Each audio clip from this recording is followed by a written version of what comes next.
Morning students, let us discuss about next poem A tiger in the जू। अगली हमारी poem है ए tiger in the जू, एक बाघ का चिड़ियाघर में होना। तो देखिए यहाँ पे क्या दे दिया। This poem contrast A tiger in the जू with the tiger in the natural habitat. Habitat होता है निवास स्थान, नेचुरल होता है प्राकृतिक, कॉन्ट्रास्ट होता है तुलना करना।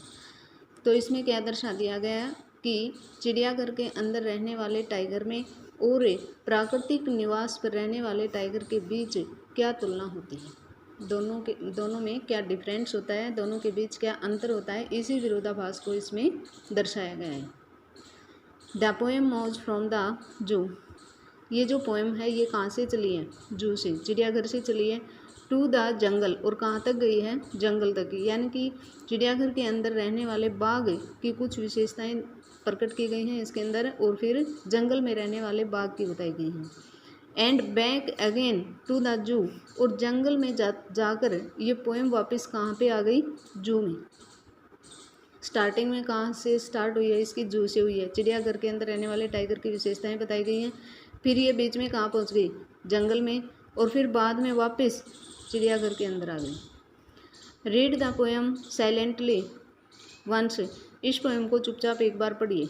एंड से which stanza speak about the tiger in the zoo, और बताइए कि कौन से स्टेंजा के अंदर चिड़ियाघर में रहने वाले टाइगर की विशेषताओं का वर्णन किया गया है।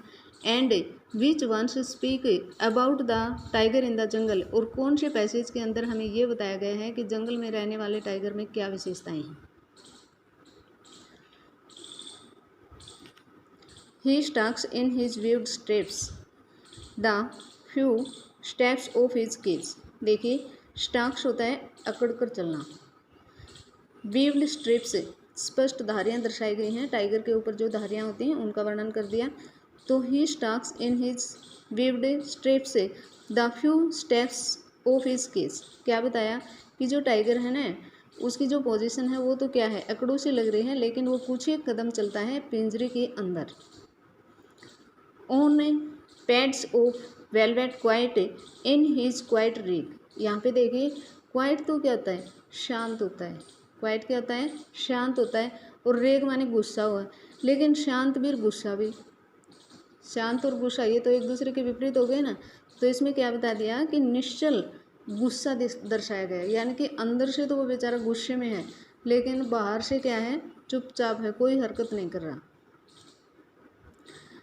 तो वह निश्चल गुस्से में अपने गद्दीदार पंजों के ऊपर चलता है। पैड्स गद्दीनुमा, वेलवेट मुलायम। He should be lurking in shadow, और जो बेचारा टाइगर है वो सोचता है कि उसे तो अब क्या करना चाहिए था? ही शुड बी, उसे चाहिए था लर्किंग इन शेडो, किसी भी छाया में लर्किंग करना, गैस लगाना, घात लगाना किसी चीज़ की। अब भी किसी की बाट देखना थी उसे, तो घात लगाना, किसी के इंतज़ार में छिप कर बैठना, उसको बोलते हैं lurking. Sliding through long grass, और लंबी घास में फिसलते हुए। स्लाइडिंग फिसलना, यानी कि लंबी घास में छुप कर बैठना। नियर द वाटर होल, पानी के स्रोत के पास। वेयर प्लम्प डेयर पास, जहाँ से मोटे शरीर वाले हिरण गुजरते हों, यानी कि पानी की तलाश में हिरण होल के पास आएंगे, और होल के पास छिपकर कौन बैठा है? टाइगर बैठा है। तो ये आते ही इनको क्या करेगा? अपना शिकार बनाएगा। He should be snarling around houses. अगली बात क्या बताई कि उसे तो है ना घरों के चारों तरफ घुर्राते हुए चक्कर लगाना चाहिए था। भाई पिंजरे की अपेक्षा उसका कार्य क्या था कि घरों में आतंक फैलाना। At a the jungle's edge, कौन से मकान बता दिए कि जो जंगल के किनारे बने हुए मकान हैं उनके चारों तरफ गश्त लगाना था। स्नैरलिंग होता है घुर्राते हुए, अराउंड चारों तरफ हाउसेज घरों के।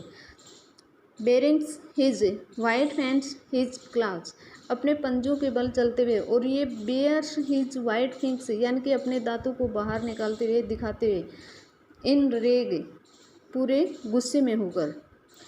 टेरराइजिंग द विलेज, जो गांव वाले हैं, जो ग्रामीण वासी हैं, उनके दिलों में आतंक फैलाना था। टेरराइजिंग, आतंक फैलाते हुए, लोगों के दिलों में दहशत फैलाते हुए उसे तो अब गांव के चारों तरफ चक्कर लगाना चाहिए था। कहाँ बेचारा ये पिंजरे में बंद हो गया। But he is locked in a concrete shell. क्या बता दिया कि इन तीनों की अपेक्षा बट ही इज लॉक्ड, उसे तो बंद कर दिया गया, इन ए कॉन्क्रीट शेल। शेल होती है कोठरी, कंक्रीट होती है जो सीमेंट पत्थर से पक्की बनी हुई हो, यानी कि मजबूत कोठरी के अंदर उसे कैद कर दिया गया। हिज स्ट्रेंथ बिहाइंड ब्रास, अब उसकी पूरी की पूरी पावर, अब उसमें जितनी भी स्ट्रेंथ थी वो सब सलाखाओं के पीछे चली गई। ब्रास होते हैं जो लोहे की ये ताड़ी से होती हैं सलाखाएँ। Stalking the length of his cage, ignoring visitors, ignoring ध्यान न देना, इग्नोर करना, किसी चीज़ को अनदेखा करना। विजिटर्स माने यात्रियों को अनदेखा करते हुए क्या करता है, अकड़कर अपने ही पिंजरे की जितनी लंबाई है वहाँ तक चलता है। यात्रियों की तरफ अब उसका कोई ध्यान नहीं है। The bears the last voice at night, sorry, he hears the last voice at night the patrolling cars, patrolling होती है गश्त लगाना, पेट्रोलिंग कार से गश्त लगाते हुए कार की आवाज़ सुनता है रात के टाइम। आखिरी समय में क्या बताया कि उसकी जो पूरी दिनचर्या है उसमें अंतिम क्षण बता दिया कि लास्ट में वो आखिर में क्या सुनता है, गश्त लगाते हुए गाड़ी की आवाज़ सुनता है।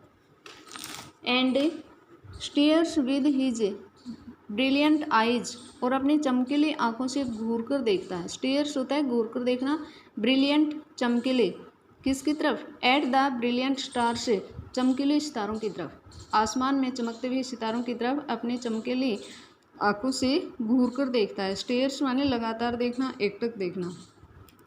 थैंक्स।